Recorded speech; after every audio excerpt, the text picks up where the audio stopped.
Shalom Bapak Ibu Saudara. Saya yakin Bapak Ibu Saudara pernah mendengar satu kata yaitu nuklir. Nah, nuklir itu adalah reaksi fisi atau reaksi berantai yang terbagi menjadi dua jenis. Satu yang terkendali, yang kedua tidak terkendali. Reaksi yang terkendali biasanya digunakan untuk pembangkit listrik tenaga nuklir. Sementara yang tidak terkendali digunakan untuk membuat bom. Nah, ledakan dari bom nuklir memiliki efek yang sangat dahsyat dan mengerikan. Meskipun ukuran bomnya jika dibandingkan dengan bom konvensional seharusnya tidak sebesar itu, tapi ledakannya maha dahsyat, sangat merusak. Hal ini terjadi karena sifat reaksi berantai yang tidak terkendali. Nah, saudara, pertengkaran juga bisa dianggap sebagai bentuk reaksi berantai. Coba kita lihat Amsal 17 ayat 14. Memulai pertengkaran adalah seperti membuka jalan air. Jadi undurlah sebelum perbantahan mulai. Nah, jadi lihat bahwa pertengkaran seringkali sulit dihentikan. Awalnya mungkin tampak sepele, ya, seperti perbedaan pandangan mengenai suatu peristiwa, atau mungkin hanya gara-gara saling menatap saja. Orang bisa bertengkar loh, bisa berantem, ya, bisa pukul-pukulan, ya.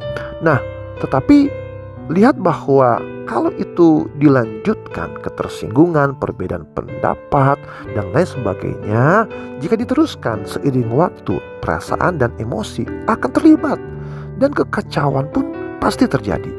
Biasanya kekacauan itu tidak berhenti hanya sampai di situ. Mereka akan menceritakan masalah ini kepada teman, keluarga, orang lain, sehingga situasi semakin memburuk. Akhirnya mana yang benar dan mana yang salah menjadi semakin kabur.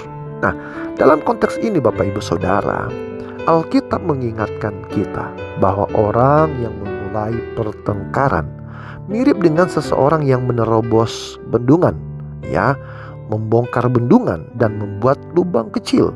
Meskipun tampak sepele, hal ini dapat menyebabkan kerusakan besar pada pintu bendungan dan mengakibatkan bencana yang mengerikan. Efek kerusakannya pun sulit untuk dikendalikan. Oleh karena itu, saudara, Amsal menasihatkan kita untuk mundur sejenak ketika emosi sudah terlibat. Luangkan waktu untuk berdoa, menenangkan hati dan pikiran, serta berpikir lebih jernih. Kalau perlu, konsultasikan masalah kita dengan orang-orang yang bijaksana, yang tidak emosional, yang memahami prinsip-prinsip firman Tuhan. Dengan cara ini, kita dapat melihat situasi dengan lebih teliti, lebih objektif, memiliki pandangan yang lebih luas, dan memahami detail yang lebih lengkap, sehingga kita tidak salah dalam mengambil keputusan dan bereaksi positif. Ingat Bapak Saudara, pertengkaran bisa dimulai dari hal-hal yang sepele. Jadi, sebelum pertengkaran terjadi, tenangkan diri, berpikir ulang, dan hindari berkata-kata atau mengambil keputusan saat emosi sedang memuncak, karena ini akan sangat berbahaya.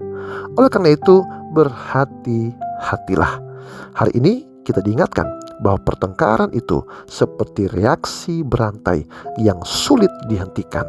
Jadi, jangan sampai kita terjebak di dalamnya. Tuhan Yesus memberkati. Shalom.